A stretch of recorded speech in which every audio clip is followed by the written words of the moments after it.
Je profite pour dire merci aussi à mes fils spirituels qui m'ont permis d'avoir ces vêtements avec le nom de Jésus-Christ, Yeshua, Amashia, Alléluia. Alors, je vais vous dire ici, vous qui voulez expérimenter le surnaturel, comment se comporter pour grandir spirituellement. Ce que je donne ici est une nourriture très solide. Ce qui me touche, ce qui m'attriste, les francs-maçons, lorsqu'ils veulent récupérer quelqu'un, ils l'observent. Ils récupèrent celui qui a du talent, celui qui est vraiment, qui brille. Mais les chrétiens, quand ils voient une personne qui est profonde spirituellement, ils essaient de le casser. Ils essaient de le détruire. Maintenant, il y a une question que je vais vous poser. Derrière vos ailes et devant l'autel de Dieu, vous combattez les prophètes de Dieu profond. Mais vous êtes fiers pour exposer vos contacts, entre guillemets, qui se reconnaissent. L'Église ne peut pas grandir si l'Église combat les surnaturels que Dieu envoie dans le corps de Christ. L'Église ne peut pas grandir. Derrière un homme qui a un dépôt, qui a une notion, se cache un vin nouveau que Dieu envoie pour impacter une génération. Le Dieu que nous servons est un Dieu de mouvement. Si Dieu n'était pas un Dieu de mouvement, tu n'allais pas voir le sacrifice de Jésus-Christ à la croix. Parce que Dieu bouge. Et c'est celui qui a l'Esprit de Dieu qui peut bouger avec lui. Lorsque Dieu a bougé, en envoyant Jésus-Christ chez les Juifs, certains n'avaient pas bougé. En dehors du docteur de la loi qu'on appelle un Nicodème. Donc Dieu est en mouvement. Actuellement, je parle, Dieu a encore bougé. Et dans le mouvement où il a bougé, il a donné l'ultimatum. Il dit, en vérité, dans les derniers temps, mes adorateurs m'adoreront en esprit et en vérité. Quand on parle de l'esprit, on ne voit pas l'esprit. On parle de l'esprit, on parle de la conscience de ta nature dans le règne de l'esprit. Étant enfant de Dieu. Ainsi, le chrétien est scandalisé. Il se dit que le monde invisible appartient au diable. Non. Dieu a créé les dimensions, il a créé les univers, il a créé les mondes. Les mondes superposés, invisibles. Le monde des eaux, le monde des terres, le monde des différents mondes. Le monde éthérique. Le monde de l'éther. Il a créé toutes sortes de mondes. Et ce que tu vas comprendre aujourd'hui, à travers cette nourriture que je te donne aujourd'hui, comment tu échoues, comment tu as l'échec.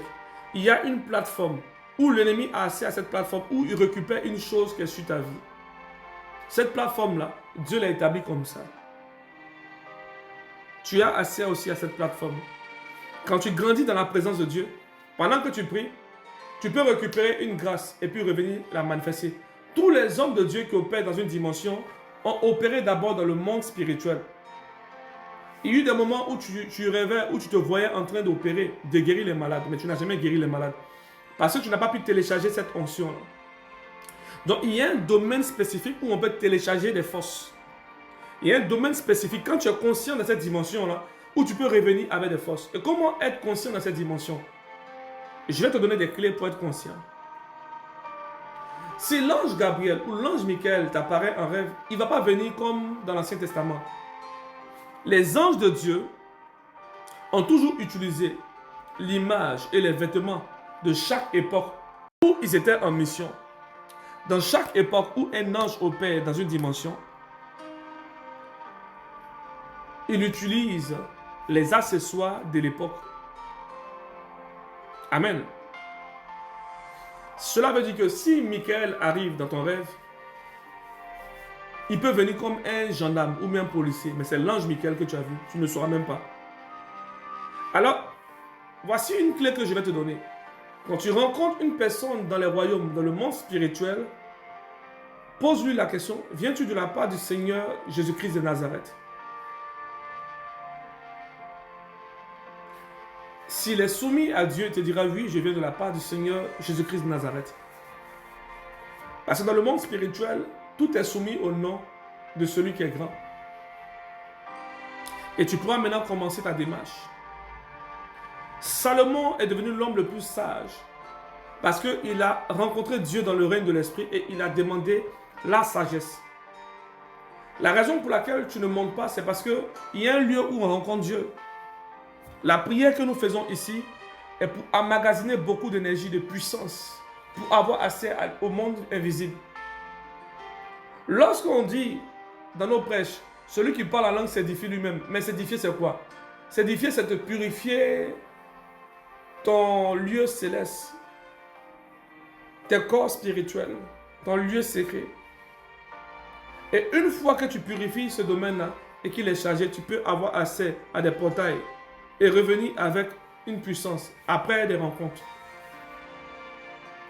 Dieu a libéré le pouvoir et des manteaux dans les dimensions. Il attend que tu puisses monter sur une montagne pour récupérer cette dimension. La montagne, c'est le jeûne. La montagne, c'est le lieu secret. Moïse est devenu grand parce qu'il allait sur une montagne. Maintenant, écoute-moi très bien. La Bible déclare qu'au temps de Moïse, il y avait une prophétesse qu'on appelle Myriam ou Mariam. Mais pourquoi Dieu n'a pas parlé à Myriam? Puisque elle est prophétesse. On dit que tu es prophète, c'est parce que tu collabores avec Dieu et tu donnes des messages de Dieu. Mais depuis 400 ans, qui avait l'audace d'aller sur la montagne pour revenir avec des rouleaux? Moïse a compris ces choses et il allait sur la montagne. Arrivé sur la montagne, comme je vous le dis toujours, Moïse était un très grand initié dans le domaine ésotérique parce qu'il fut éduqué par la tradition égyptienne. C'est comme une personne, on dit qu'il était éduqué par une tradition païenne, mais c'est que c'est un initié, il connaît tous les rites. Donc Moïse avait les yeux déjà ouverts. Parce que lorsque Moïse voit le buisson Adam, Moïse se détourne, il veut voir où la vision provient. Parce que c'est un chercheur. Il cherche la vérité. Dans sa quête de vérité, il a rencontré Dieu dans sa puissance, dans sa théophanie. Et Dieu a libéré des anges auprès de lui pour visiter Moïse. Et quand il a envoyé des anges pour visiter Moïse, il a commencé à collaborer avec Moïse.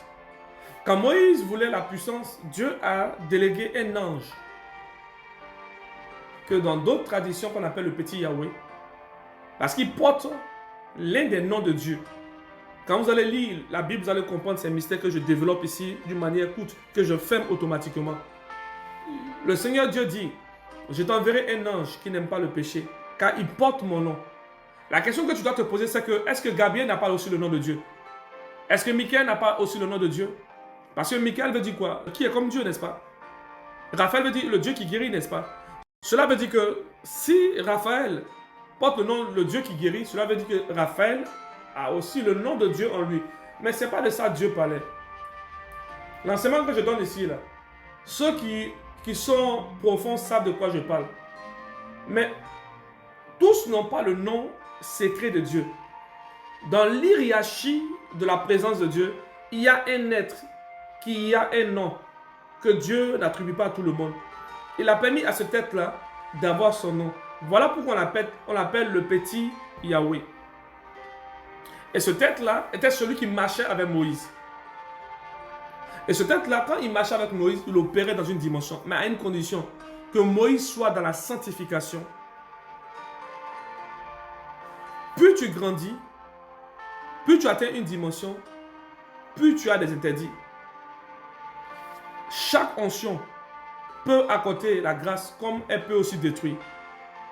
Quand Dieu donne le pouvoir à Moïse, il dit saisis le serpent par la queue et non par la tête. Pourquoi ne pas prendre le serpent par la tête? L'onction peut te tuer. L'onction là, elle peut te protéger quand tu as la conscience et le code de l'onction, mais elle aussi peut te tuer. Ainsi, beaucoup souffrent, ont des douleurs étranges en eux qui ne peuvent pas guérir parce qu'ils ont une onction surnaturelle de guérison. Les comparatus ante les fa ikabahandovish.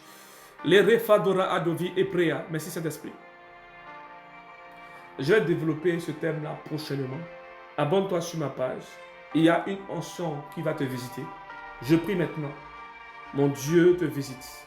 Mon Dieu te restaure. Mon Dieu t'impacte. Sois béni puissamment. Sing Rams. Alléluia. Que le Dieu d'Ézéchiel t'ouvre les yeux.